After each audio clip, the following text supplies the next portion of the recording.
From Eyewitness News, this is Newsmakers.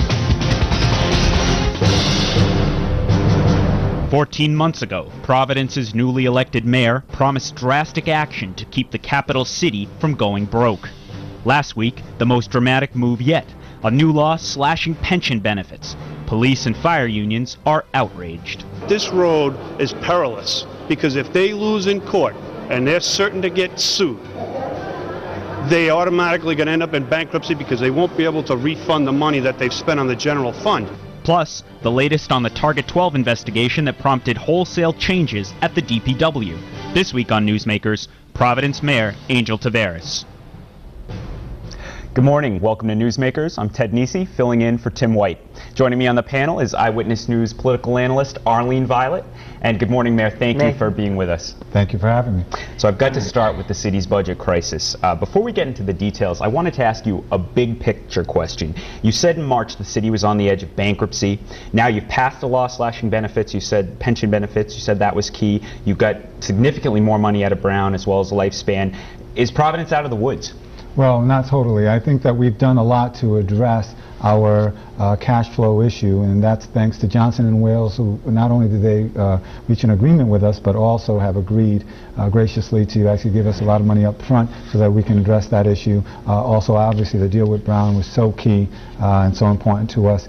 We've also worked on addressing issues on a long-term basis, but obviously, with a lot of the things that we've done, particularly around pension reform, we do expect legal challenges, and until we have this resolved legally, that's really when we could say we're out of the woods. We're working very hard and we've made a lot of progress, but we still have to look at it from a standpoint of the legal challenges, and we have to be ready for those, and we are. Let's talk about that right away. As you heard, that was Paul Dowdy, the fire union president, at the top of the show.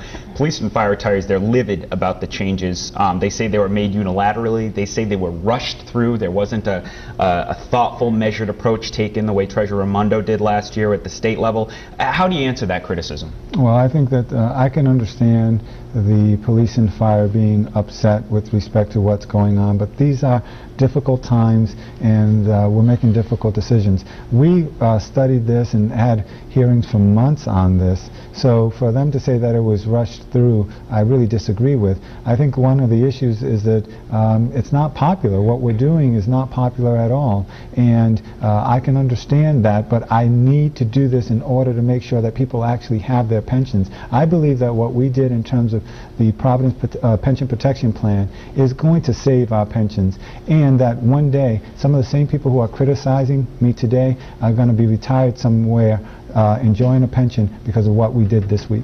Mayor, obviously a constituent element of the pension reform are the retirees and the COLAs, etc.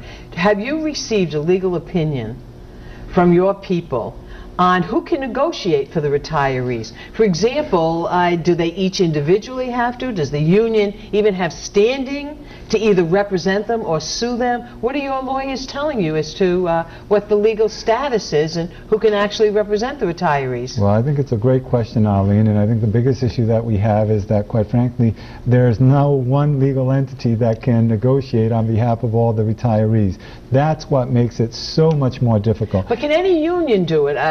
Because typically, unlike 1033, I guess, where people continue to be union members, that's one thing, but with police and fire, they tend not to continue to pay their dues. They're not technically union members anymore, so how can a union represent people who are no longer union members unless the contract somehow say they can? Well, under Rhode Island law, we have received information that no, that the union no longer represents the retirees, which means that while everyone talks about negotiating, it's a lot more difficult to negotiate when you don't have a legal entity or an entity that has the legal authority to represent the group. And maybe each of the retirees have to agree to give it up. That's the one end of the continuum, isn't it? Technically, you're absolutely right. And I also was interested that night when the city council first voted. They said, and they've said since then, that you should keep negotiating, you should keep talking, even though this ordinance is passed that makes all these changes. Is there still room for a compromise, an agreement with the retirees, despite the law being passed? Could you go back and do something that's agreed to, or is this is final and done, and we're done talking? Well, Tim, I mean, I've said that Ted, sorry, that our door is always open, and it continues to be open. And I want to tell you something, if you don't mind me saying that. That first night, I'm sorry that we voted on that night. I wish we would have done another night, and I We take should some say responsibility. because that was the night after the wake for Sergeant Doyle. It was the night of the wake for Sergeant Doyle, and it's something that I regret happened on that day, and we should have done it another day, and I take some responsibility because I could have stopped that. And because an ordinance has to pass twice, so it's a second passage is required. That's not an excuse, but I'm just saying that there certainly is another hearing after that. But given the tragedy that struck our city, it would have been better not to have voted on that day. As you know, the case law requires you to use a scalpel approach, particularly if you're abridging contracts. So I'd like to ask you about the counteroffer that Mr. Jarvis made, and whether your people have analyzed Mr. Jarvis being the head of the retirees. Right, of firefighters, I believe, correct? Police and fire police retirees, and fire together. He wanted you to, or agreed to suspend 3 years, whether you can do it or not is another issue, as to who really represents the retirees, but 3 years suspended COLAs, and then 3% straight thereafter. He also would move to Medicare, which was one of your proposals, etc. He claims it would save $7.5 million in the first year. A, do your analysts tell you that figure is correct? Have they played out what it would be over the 3 years and every element of his proposal? And why did you reject it? Because obviously a court's going to ask you why you rejected it if they think it's a near hit. Well, let me just say, Arlene, and I don't want to be too specific on everything, but since you've asked the question, I don't like to negotiate in public, but it's simply... But you rejected it. My door is open, but it has to be something that gets us to the savings that we need. 7.5, even if that were correct, and I don't believe that is, but even if that were correct, is nowhere near what we need in terms of savings. And so we are open to trying to find a way, because it's important that if there's a way that we can agree on something to do that, but it has to be sustainable in the long term and get us to where we need to be. Yes, but have they played the numbers? Because obviously... The numbers would not work for us. No, how far short are they? Oh, I mean... How many millions short? Just on the first year, assuming that it's 7.5, that's less than half of what we're projecting as savings, just to give you an idea. And remember, what you need. That's less than half for the first year. It would be a 3-year suspension, which is not anywhere near what we're talking about. So, I mean, I don't have all the specific numbers, but it's not even close. We're talking a lot about the legal challenges. What happens if a court doesn't allow this and says, sorry, Providence, you sign these contracts and you are paying every penny of these pensions? Well, I think that Mr. Dowdy, who you showed in the opening, I think is correct. I think if we're not successful reforming these pensions, and if a court does not allow us to do that, we don't have any other alternatives. We really don't, because these pensions are unsustainable. I know that you have shown just some of the different specifics about pensions. You have a COLA calculator. We do on WPRI.com now. As well, and I hope people will have a chance to look at that. They're unsustainable. So if we are not allowed to do this, if we're not able to change our pensions and reform them, we really are looking at no other alternative other than Chapter 9. Mayor, some union members are urging that you sell assets, like the Providence water supply. As you know, Mr. Mansalillo, former representative, head of the sewer authority over there, says, well, I could buy it, we would run it, etc. What's your position on selling public assets like that? Is it a potential, or do you just think that's out of the question? Well, let me just talk specifically about that, because another great question, Arlene, and some people have asked us about that. First of all, people are looking for a panacea. That's not a panacea. That's not going to solve the problem. And as I told the retirees on March 3rd, when they asked that specific question, I said, if it was so easy, don't you think someone else would have done that? Don't you think one of our previous mayors would have done that? There's a lot of questions regarding the Providence Water Supply Board, and if you were able to sell it, who is entitled to the proceeds? Is it the city, or is it the ratepayers? So there's a lot of questions surrounding that, and I think that what people are looking for is for a simple solution to a very difficult problem, and I don't think selling assets, you got to be very careful. I'm very careful about one-time fixes. I don't want to have a situation where we use something to plug a hole because we need it now, because that's part of why we're in the situation we're in. So in terms of selling assets, we'd have to look at that at a case-by-case basis. We have to be careful that it's not a one-time fix, because if it's a one-time fix, you're just going to have a problem in the future. We talked a lot about pensions, but we also had news last week with deals with Brown University, $31.9 million, I believe it was, over 11 years. 0.5, close, sorry. Every penny counts in Providence now. Where do things stand with the other groups? I think there's 2 hospital groups and 2 schools, RISD and PC, that haven't reached agreements yet. Are you still talking with them? Do you expect to find an agreement with them? Well, let me just say, with respect to Brown, I was very proud to be able to announce that, and I want to give a lot of credit to Governor Chafee, who really played. He was really a statesman in all of this and bringing us together, and I really appreciate his support, his advice throughout the process, and also to President Simmons, because she was absolutely committed to trying to get this done before her presidency ended, and without both of them, this really would not have happened. So they deserve a lot of credit, and I think it really just furthers the commitment that Brown has to the city of Providence, and I'm looking forward to working with them to making sure that they're successful, because it'll be, or more successful, because it'll be good for our city. Let me keep you on Brown now. What was the breakthrough?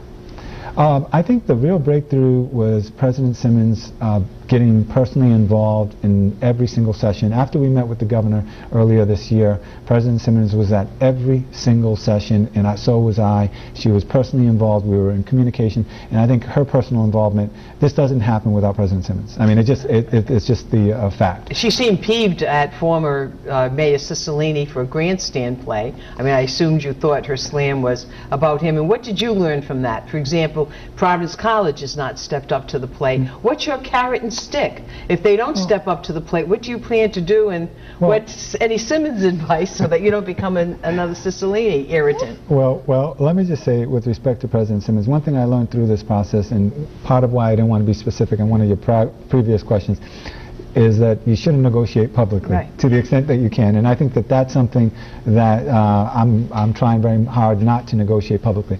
With respect to the other institutions that you talked about, we hope to be able to announce something very soon with respect to one hospital, and we're meeting with the other hospital as well. We're also meeting with Father Shanley and President Maida next week as well. So everyone's there and everyone's trying to help, and every institution is different, and their needs are different, their finances are different, their background is different. So we're trying to figure out a way to make it happen in a way that works for the institution and for the city. Mayor, we only have about 30 seconds left to the break, and I want to close out the budget discussion. Despite everything you've done, Standard & Poor's downgraded the city's credit rating last week and said some of the assumptions you're using are optimistic. Is that fair, and isn't that what Mayor Cicilline did, used optimistic assumptions? Well, I think if you recall, they downgraded it the same day that we announced the Brown deal, and also right after we had signed the Providence Pension Protection Plan, so they didn't really have a chance to consider those. I think Moody's came out just afterwards, having considered it, and said, well, they've actually taken some very big steps. But we've always said, and I've said it on the show, we expect a legal challenge. And I want the viewers to know that. We expect a legal challenge. We're prepared for it. We've budgeted for legal fees as well. So, I'm going to do everything I can to make sure that the city's successful. But I've tried to be very straightforward with the people and let them know. So. We have to take a break. Coming up next, we get the mayor's reaction to the Target 12 investigation that rocked the DPW. Stick with us. You're watching Newsmakers. Welcome back to Newsmakers. Joining me on the panel, I'm Ted Nisi, Arlene Violet, and our guest is Mayor Angel Taveras. Arlene. If you lopped off the top pensions that retirees are getting, like the former fire chief, etc., what actually would be the average pension that firefighters and police are receiving? Their argument is they don't receive Social Security. So knock off all the six-figure people. What's the average? Well, we haven't knocked off the six-figure, but I can give you some ideas in terms of averages. For example, 1033 employees. They're now 1033 employees are our regular city workers. They're not police. They're not fire. They're not teachers, but they're basically everyone else. Their average pension is $20,000 or less. But they have a And if- second pension, and plus they do. get Social Security. So mine They is do. the police and the firefighters were the people I was who gonna were get- complaining. I was going to get next to the police and fire. The police and fire pensions are about at least twice that in terms of average pension. And I don't have the exact figure, but it's just a significantly more. And even if you take into account, Arlene, that 1033 workers or retirees are receiving other pensions, they typically do not double Right. what they're receiving. The average pensioner is not receiving that much money. The problem that we have is, as you mentioned, some of the top level ones, and the fact that we have over 25 making over 100,000 with 5 and 6% compounded COLAs, and that's something that we cannot sustain at any level. Mayor, right after, within a couple days of the pension ordinance passing, 2 councilmen came out and said they wanted to go back and change it. There was a couple more days of political wrangling, then they reversed their reversal, and now everything's staying in place. How involved were your aides in sort of pushing back against the council and making sure they didn't go wobbly? And were you surprised by their reaction? Well, I was certainly surprised by the reaction or what I heard. I was out of town when I heard it, but what I said I thought was very clear, and that is that I would veto any attempt to water down the ordinance. And I say that again here today. I will veto any attempt to water down the ordinance. My door is open if people want to come in and talk and have an alternative to get us the savings that we need. But if you're talking about trying to water down the ordinance, I will veto it, and I will speak out against it forcefully and do everything in my power to stop that from happening. What we have in terms of a pension system is not sustainable. That's why we passed the pension ordinance. That's why we've made the difficult decisions we've made. And I will not allow anyone to try to bring us back toward politics of the past. Did you personally call Misters Igliosi or Hassett and take them out to the shed? Oh, no, I spoke with the council president, and he knows how I feel with respect to that. I have not spoken to Councilman Igliosi, and I have spoken with Councilman Hassett, Okay. but I feel very strongly about this, Arlene. This is an opportunity for us to really try to fix this for the long term, and in the end, people will be better off. Even though they're very angry now, I want to make sure that what happened in Central Falls does not happen in the city of Providence. Did you convince Hassett? I think that we're all, I think, on the same page now, but bottom line is that we're moving forward on this. I want to turn to that Target 12 investigation. We had undercover video that showed David Pontarelli, the DPW's fiscal advisor, spending a lot of time away from his city job. He was using DPW equipment at a downtown nightclub he manages. They rewired the traffic lights. You've already sacked the DPW's chief, and you've suspended Pontarelli without pay. I'm wondering, what was your reaction when you saw Tim White's final report on television? It's just maddening. I mean, and to see that going on, it's an embarrassment. It's unacceptable. And we have a city that where we have so many people unemployed, and you have people who aren't doing their job. And so it's something that I'm going to hold him accountable, and I'm going to make sure that people understand that's not acceptable. And the other thing that was really frustrating to me was to see city equipment being used for personal use. That's outrageous. This is city equipment, and I don't know where you can get through your mind that you can go ahead and take city equipment and use it for personal use. So it's something that it's frustrating, and I know that your viewers are frustrated because I've heard it as well. But we're going to take action, and that's what we're doing. Channel 12 also did the story in February with Mr. Seepy. Is he still suspended? Is he back to work? And how do you know this isn't a systemic problem at DPW? Well, with respect to Mr. Seepy, I know that there was a court case with respect to that. I don't know what the outcome has been of that, Arlene, but part of the reason that I've changed leadership at DPW is because I believe leadership matters, and I believe that you have to have strong leadership that sets the tone and holds people accountable. Ultimately, I'm the person responsible from a standpoint of running the city. So, I take responsibility for making the decisions in terms of putting people in positions of leadership and holding people accountable. And that's what I'm going to continue to do. And DPW, as I mentioned to Tim when he first talked to me about it, it's in a period of transition. We are going to have new leadership there, and we're going to make sure that wherever there's wrongdoing, that we hold people accountable. I want to ask you about the downtown nightclubs. I've been very struck in recent weeks. Every weekend it seems like absolute mayhem. I was talking to a Providence police officer I know, and he said to me, there's no way around it. It's just what happens no matter what every weekend. People coming perhaps from out of state. Have you considered making any bigger changes than just sending the police in, having the license board meet on Sunday and taking it away, and then they reopen and it happens again? What are you thinking about this? Well, I'm obviously very concerned about what's going on downtown with our nightclubs, and I see exactly what you see, and actually I see it usually right away because I get reports in terms of what's going on. What we're going to do is we're going to hold people accountable, and that's something that's very important. And if you're not able to have a license and maintain control of your nightclub, you're not going to have a license any longer, and you're going to have to find something else to do because we're not going to allow you to function overall. And that's what we're doing with the clubs where we've seen problems. We're also taking into account the history of the club as well, because if you've noticed, it seems like there are a couple of trouble spots, and there are some other clubs who I think they run their club well, they're careful as to how they do it, they have the right security, and they know what they're doing, and you don't typically see a problem there. But we can't have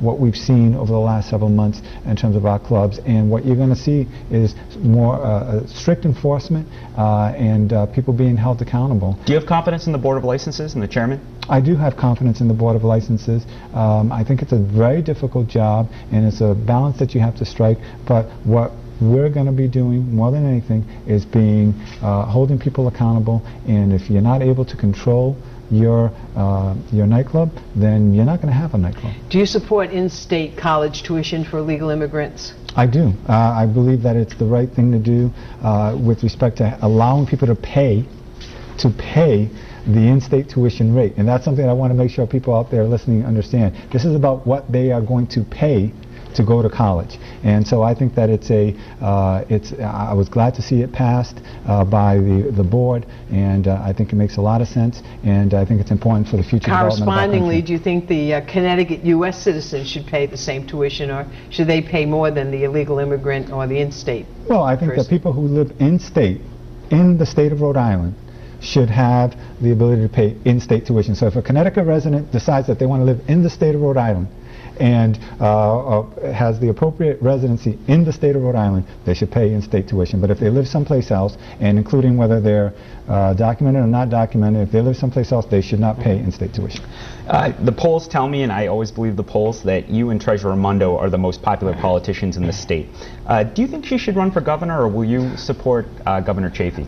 Well, let me tell you, first of all, with respect to polls, I don't pay too much attention to them because all it is a snapshot. And so I focus on what I have to do. And I'm not going to offer political advice to other people because I have enough things on my plate without worrying about the politics of all this with respect to other people. Would you consider running for governor in 2014, or do you think you'll run for another term as mayor? You know what? When you think about time, I think back and I say about 18 months ago, people were wondering whether or not I was tough enough to be mayor of the city of Providence, and today you're asking me that question. So you never know, things change over time. But my focus right now is being mayor of the city of Providence, doing everything I can, and working with Governor Chafee, who's been a real partner with the city and a real supporter to help not just Providence, but all cities across the state, working with them because we really need the governor to be successful, and we need the state to be successful. Well, you certainly are a long-term thinker, however. I mean, all your answers today show you see around the curve. Have you evaluated whether you're able to complete what your goals would be as mayor in one term? Arlene, I try to really focus on getting the problem solved before me, and I have a lot on my plate. And do you think you can get them solved before 2014? We'll see. A lot of that will depend on what goes on in court. Because as I said earlier, there will be a court process, I expect. Education is something that we have a lot of work to do, and that takes time. So there are a lot of challenges, and improving the economy is a big challenge for us as well. So there are a lot of challenges that we have. We don't have much time left, Mayor, but you just mentioned the economy, and a question about that I had. Newmont University, the for-profit school that wanted to set up shop here, the CEO's letter, when he said he wasn't going to try anymore, said, quote, Mayor Taveras was surprisingly firm in his refusal to actively support Newmont's plan to create jobs and tax revenue in Providence, even as the city verges on bankruptcy. What's your reaction to that? Well, I mean, I was a little surprised with respect to his statement because I never really made any statement for or against it. during the whole process. My concern with Newmont is what happened in Virginia and what's happened other places. And in Virginia, for example, they got up and left some students kind of in the lurch to some degree and had some different issues. And I was very concerned about the way that they operated. And I do have to look at a long-term view, and it's great that we're going to have that we'd have some tax dollars, but is it something that is going to help us in the long term? And so I felt I questioned that, and I was not very supportive, but I also didn't speak against it. But I'd be honest and say that I'm not sad to see them go.